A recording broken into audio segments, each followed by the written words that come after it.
دیا، لیکن ہم نے تم کو پلٹ کر محمد باقر جیسا، جعفر صادق جیسا، موسیٰ کاظم جیسا، علی رضا جیسا، حضرت تقی جیسا، حضرت نقی جیسا، حسن عسکری جیسا، عبد القادر جیلانی جیسا، سید احمد رفاعی جیسا، معین الدین 90 لاکھ کا کلمہ پڑھانے والا غریب نواز جیسا، وارث دیوا جیسا، شاہ برکت اللہ جیسا، صابر کلیر جیسا، وارث دیوا جیسا. اللہ اکبر، اللہ اکبر. ہم نے تمہیں ایسی اولاد عطا کی اور قیامت کے قریب کسی کی اولاد رہے نہ رہے، حسین تمہاری اولاد رہے گی، مہدی بھی تمہاری اولاد میں رہے گی، مہدی بھی تمہاری اولاد میں.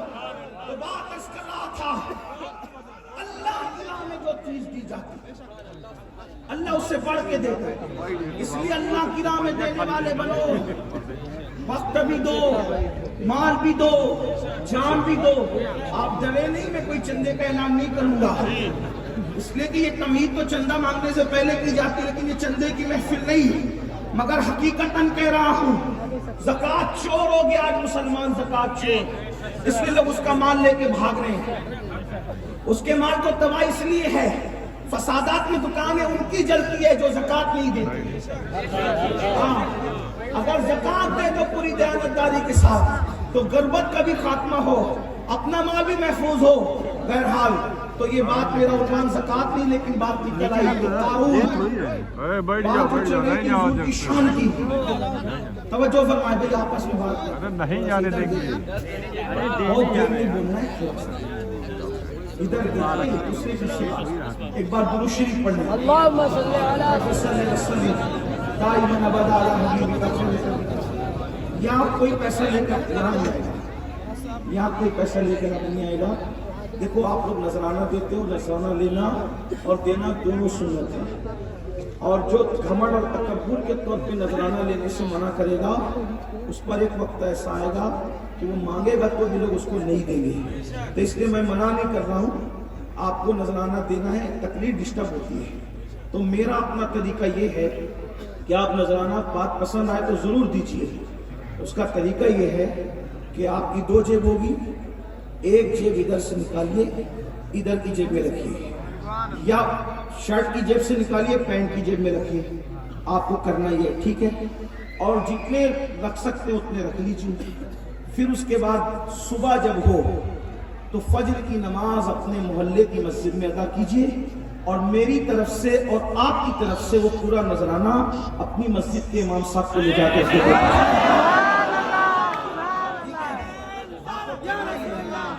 تکلیف ڈسٹرب نہیں کرنا ہے، آپ کو کرنا یہ ہے. ہاں، بعد میں پھر آپ کو جو کرنا ہے آپ کریں، لیکن کم سے کم تھوڑی بات سن لیں. آپ کا سب سے بڑا نذرانہ میرے لیے یہ ہے کہ آپ میری گفتگو سن لیں، اس سے بڑھ کر کوئی بات نہیں ہے. ایک بار سب مل کر درود شریف پڑھنے بعد آگے بڑھیں. اللہم رسول محمد صلی اللہ علیہ وسلم، نحن بعد محمد صلی اللہ علیہ وسلم، صلاۃ و سلام علیک یا جد الحسن والحسین. تو قارون کو یہ لگا کہ میرے پاس سے پیسے بہت چلے جائیں گے، 2.5% بہت رقم نکلے گی.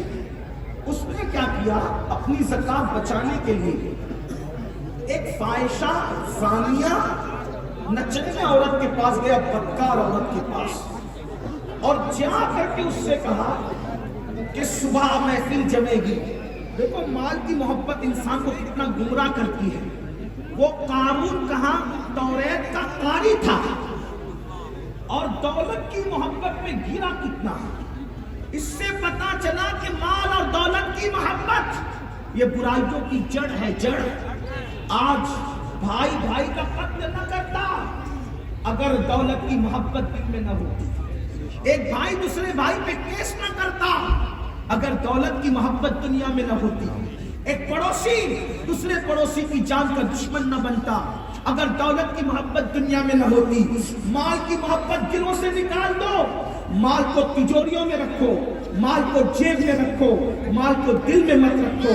یہ دل کے اندر جب مال آ جاتا ہے تو انسان فرعون اور قارون بن جاتا ہے.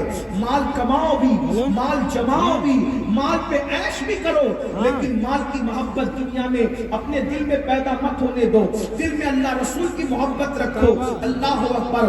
قارون گیا اس زانی عورت کے پاس اور جا کر کہتا ہے جب صبح محفل جمے گی تو محفل جمنے کے بعد تو نے ایک کام کرنا ہے کہ محفل میں کھڑے ہو کر کہنا ہے کہ موسیٰ نے میرے ساتھ معاذ اللہ ثم معاذ اللہ زنا کیا، بس تجھے اتنا کہنا ہے، تو جتنا مال کہے گی میں تجھے دینے کے لیے تیار ہوں۔ پھر کیا تھا، وہ عورت مال کے لالچ میں اللہ کے پیغمبر پر اتنا گندا الزام لگانے کے لیے تیار ہو گئی۔ صبح کو محفل سجی، میں محلے کے لوگ، علاقے کے لوگ، قوم کے لوگ سب جمع ہو گئے۔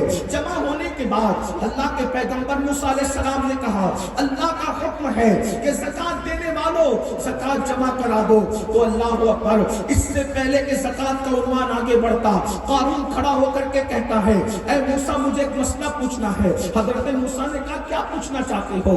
اس نے کہا اگر کوئی زنا کرے تو اس پر کیا حکم لگے گا، زانی پر کیا قانون ہے اللہ کا؟ تو حضرت موسیٰ نے فرمایا اگر وہ کنوارا ہے تو اس کو جو ہے کوڑے لگائے جائیں گے، اور اگر وہ شادی شدہ ہے تو اس کو پتھر سے مار مار کر کے سنگسار کر دیا جائے گا۔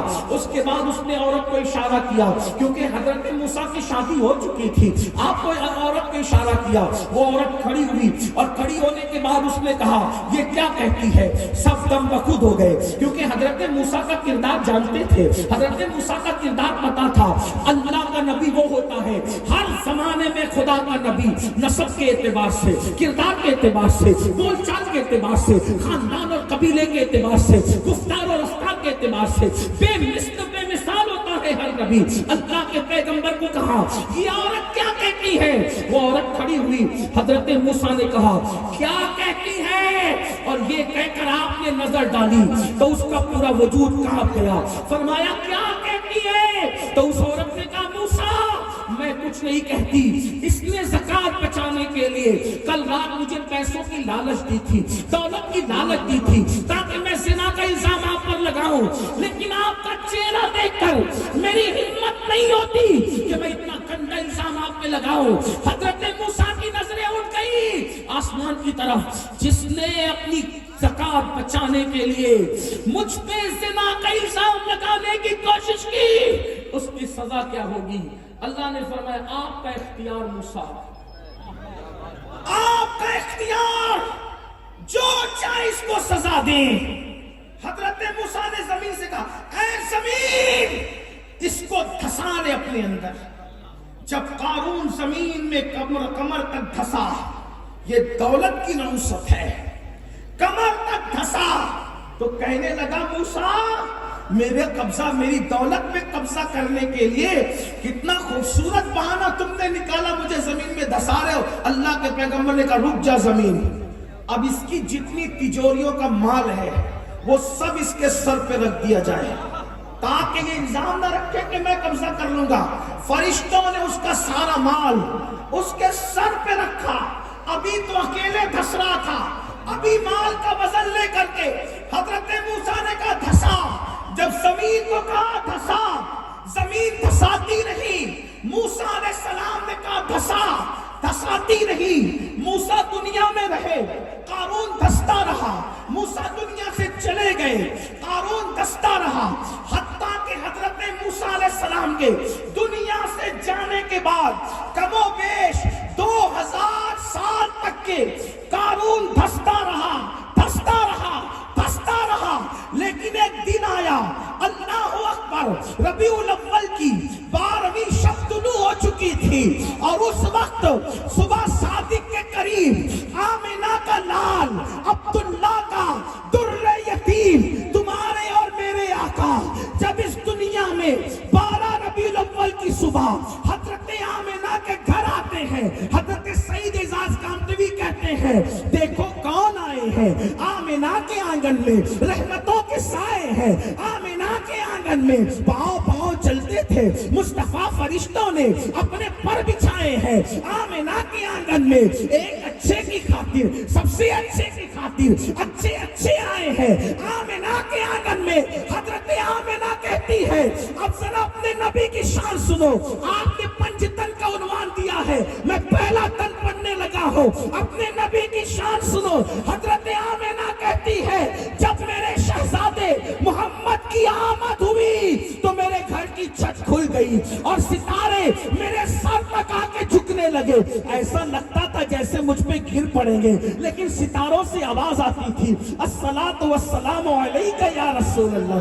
اللہ اکبر. گویا کہ فرشتوں کو حکم تھا, اے عرش نشینوں, اے آسمان کے رہنے والوں, اے آسمان کے باشندوں, جاؤ آج آمینہ کے آنگن میں اس کا دیدار کر لو, اس کی زیارت کر لو جو اللہ کا نور ہے, اللہ کا محبوب اعظم ہے, اللہ کا وزیر اعظم ہے. تو عرض یہ کر رہا تھا حضور دنیا میں تشریف لائے, حضور کا قدم زمین پہ پڑا. کم و بیش 2000 سال تک جو قارون زمین میں دستا رہا, جب میرے نبی کی میلاد کے موقع پر قدم حضور کا زمین پہ پڑا, اللہ نے کہا اے زمین, اب تک قارون دھستا تھا زمین میں, لیکن میرے محبوب کے قدم لگے. اب قدم لگنے کی برکت سے آج کے بعد قارون زمین میں نہیں دھسے گا, بلکہ اب اس کو یہیں روک دیا جائے گا. آپ سے پوچھنا چاہتا ہوں, رسول اللہ سے قارون کا کوئی تعلق نہیں, قارون کا حضور سے کوئی تعلق نہیں, صرف میلاد ہو گئی, زمین پہ قدم رکھ گیا تو قارون زمین میں دھسنے سے بچ گیا. ارے جب دشمن خدا کو میلاد کا یہ فائدہ ملتا ہے تو نبی کے غلاموں کو میلاد مصطفیٰ کا کتنا فائدہ. قارون اس کے بعد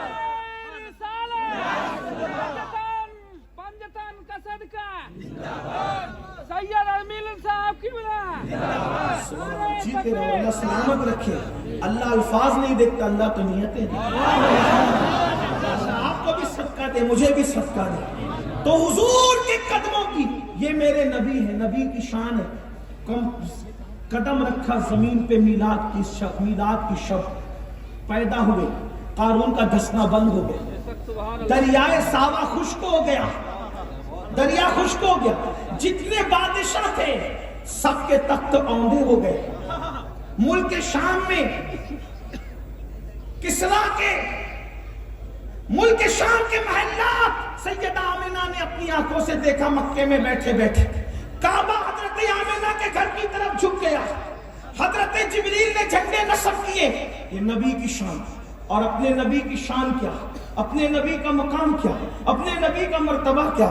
بس اپنے نبی کی شان پڑھوں, اس کے بعد اینڈ کی طرف پہنچوں. دیکھو آپ نے سنا ہوگا یوسف علیہ السلام بہت خوبصورت تھے. میں نے کہا بہت خوبصورت کتنے؟ ام المومنین حضرت عائشہ صدیقہ نے پوچھا آقا یوسف اور آپ کے حسن میں فرق کیا ہے؟ فرمایا عائشہ اللہ نے میرے حسن کا آدھا میرے بھائی یوسف کو عطا کیا. اب توجہ کرنا مسلمانوں, یوسف اتنے خوبصورت تھے, حضور کا آدھا حسن یوسف علیہ السلام کو ملا, آدھا حسن کا آدھا حصہ حضرت یوسف کو ملا. تو یوسف کو دیکھا, توجہ کرنا, یوسف علیہ السلام کو دیکھا تو مصر کی عورتوں کی انگلیاں کٹ گئی. یوسف کو دیکھا تو مصر کی عورتوں کی, اپنے الفاظ میں اب کہہ دوں, یوسف کو دیکھا تو یوسف علیہ السلام کو دیکھ کر, چہرہ دیکھ کر, علم والے, عقل والے, دانشوروں, پڑھے لکھوں کی توجہ, یوسف علیہ السلام کا چہرہ دیکھ کر انگلیاں عورتوں کی ٹکڑے ٹکڑے ہو گئی. لیکن ٹکڑے ہو گئی کس کو دیکھ کے؟ چہرہ یوسف دیکھ کر. انگلیاں عورتوں کی ٹکڑے ٹکڑے ہو گئی. لیکن میرے نبی کا حسن کیا؟ چہرہ تو نہیں دیکھا, صرف میرے نبی کی انگلی دیکھی تو چاند ٹکڑے ٹکڑے ہو گیا. دیکھو چہرے میں اور انگلی میں فرق کیا ہے؟ وہاں چہرہ دیکھ کے انگلیاں ٹکڑے ہوتی ہے, یہاں انگلی دیکھ کے چاند ٹکڑے ہوتا ہے. اور پھر ایک خاص بات, یوسف کا حسن دیکھ کے انگلیاں ٹکڑے ہوئی مگر جڑ نہ سکی. یہ میرے نبی کا حسن ہے, انگلی دیکھ کر کے چاند ٹوٹتا بھی ہے اور انگلی دیکھ کر چاند جڑتا بھی ہے. وہاں صرف ٹوٹنا ہے, جڑنا نہیں ہے. یہاں ٹوٹنا بھی ہے, یہاں جڑنا. اسی لیے تو کہا سب سے اولا والا,